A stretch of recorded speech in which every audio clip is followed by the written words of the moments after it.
Eu sou o professor Josias Terres. Essa é a nossa segunda aula de uma sequência de 3 aulas sobre ligações intermoleculares. Nessa aula a gente vai estudar sobre a polaridade de ligações. Antes de iniciar nossa aula sobre polaridade de ligações, a gente vai rever o conceito de eletronegatividade.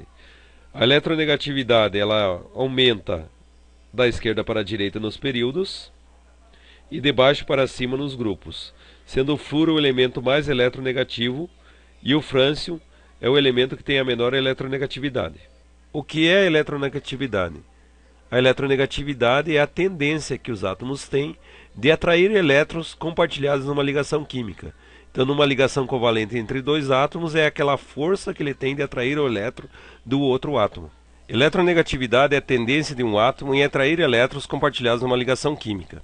Aqui eu tenho um exemplo do hidrogênio e o cloro. O cloro tem 7 elétrons na última camada, o hidrogênio tem 1.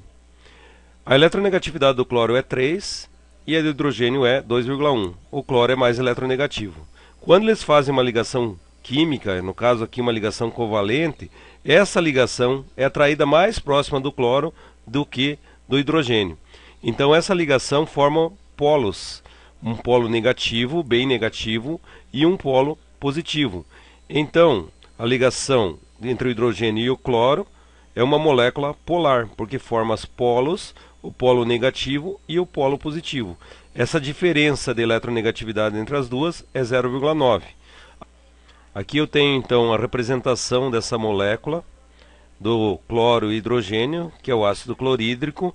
Essa parte em verde é o cloro e a parte em branco é o hidrogênio. A ligação covalente entre as duas é como se o cloro estivesse puxando para dentro da sua nuvem eletrônica a nuvem eletrônica do hidrogênio, formando o ácido clorídrico. E essa atração é uma atração formando um polo negativo. Esse polo em verde é bem maior do que esse polo que ficou positivo aqui, esse pedacinho em branco. Então, numa ligação covalente, ela pode ser polar ou apolar. Ela vai ser polar quando os átomos tiverem diferentes eletronegatividades, e apolar quando essas eletronegatividades entre os 2 átomos forem iguais. Ligação iônica versus ligação covalente. Quando eu calculo a variação da eletronegatividade entre 2 átomos, e essa eletronegatividade der um número acima de 2, eu digo que é uma ligação com forte caráter iônico.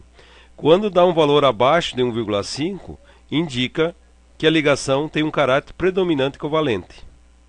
Então aqui eu tenho alguns exemplos. Cloro se ligando com cloro, formando o gás cloro, a eletronegatividade é igual, então a diferença entre as duas é 0.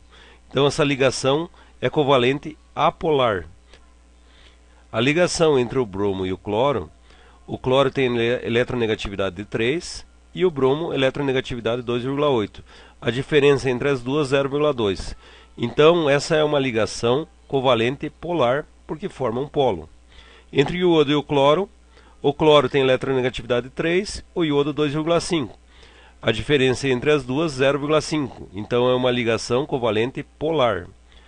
Entre o cloro e o hidrogênio, 3 menos 2,1, 0,9. Então é uma ligação covalente polar. Agora, como a gente já viu, quando essa diferença dá acima de 2, indica que é uma ligação iônica. Quando dá abaixo de 1,5, indica que é uma ligação covalente. Então, nesse último exemplo que eu tenho aqui, entre o cloro e o potássio, o cloro tem 3, a eletronegatividade, e o potássio 0,9. Essa diferença deu 2,1. Então está indicando que essa ligação é uma ligação iônica.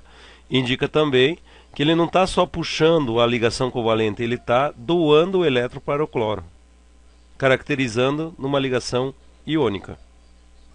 Polaridade de moléculas. Agora a gente vai falar em momento dipolar e momento dipolar resultante.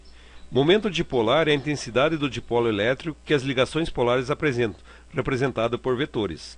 Então aqui tem os vetores. Já o momento dipolar resultante é a soma de todos esses vetores, e se a soma de todos esses vetores derem 0, a molécula é apolar. Se a soma de todos esses vetores der um número diferente de zeros, é uma molécula polar. Exemplos. Aqui eu tenho o gás hidrogênio, que é uma molécula linear. Esse momento dipolar resultante vai dar 0, se é zero, a molécula é apolar. Aqui tem o gás fluorídrico, que é uma molécula linear. Esse momento dipolar dá um número diferente de zero. Esse número diferente de zero indica que a molécula é polar. Agora aqui eu tenho o gás carbônico, que é uma molécula linear. Esse momento dipolar resultante dá zero, então essa molécula é polar. Aqui tem o gás cianídrico, que é linear. Esse momento dipolar resultante dá número diferente de zero, molécula polar. A água, molécula que tem a sua geometria angular. O momento dipolar dela é um número diferente de zero, então é uma molécula polar. A amônia, que é o NH3, a geometria dela é piramidal e o momento dipolar dela é um número diferente de zero, então é uma molécula polar. Moléculas orgânicas. Então as moléculas orgânicas, eu tenho algumas aqui, alguns exemplos, algumas polar e outras apolar. A primeira é o metanol. O metanol é uma molécula polar, por causa dos dipolos que não se cancelam, formando polo. Então a resultante desse momento dipolar é diferente de zero, então forma um polo negativo e um polo positivo. A mesma coisa acontece para o éter dimetílico, que é polar, forma um polo negativo e um polo positivo. A resultante é diferente de zero. Já o tetracloreto de carbono, que está aqui, a resultante de todos esses vetores aqui dá um valor igual a zero. Então os dipolos se cancelam. Se cancelando os dipolos é uma molécula apolar, não forma polos. O metano também é apolar.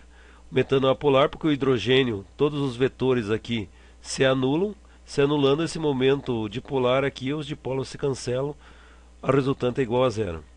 O etileno também é apolar, porque a resultante de todos esses vetores se anulam. Então a resultante é um valor igual a zero, então molécula apolar. O acetileno é a mesma coisa, é apolar, porque a resultante de todos esses vetores aqui dá um valor igual a zero, então eles se cancelam. Então agora aqui a gente tem a polaridade e a solubilidade de uma mistura. Então se um soluto é polar, tende a se dissolver bem em solvente polar. Se um soluto é apolar, tende a se dissolver bem em um solvente apolar. Então, quando eu tenho a água, que é um solvente polar, eu vou misturar ele com o etanol, ele vai dar uma mistura homogênea, ele vai acontecer a mistura. A gasolina e a querosene, que são substâncias apolares, elas se misturam bem, dão uma mistura homogênea. Agora, quando eu vou misturar uma substância, no caso aqui a gasolina, que é uma substância apolar, com uma polar, já não acontece a mistura, elas já não se misturam bem. Então a mistura é heterogênea. Tamanho da cadeia e a solubilidade. Então aqui eu tenho uma tabela que tem o metanol, o etanol, propanol, butanol e assim por diante. Conforme vai aumentando essa cadeia, a solubilidade aqui vai diminuindo. Então quando é o metanol, o etanol e o propanol, é ilimitada a solubilidade.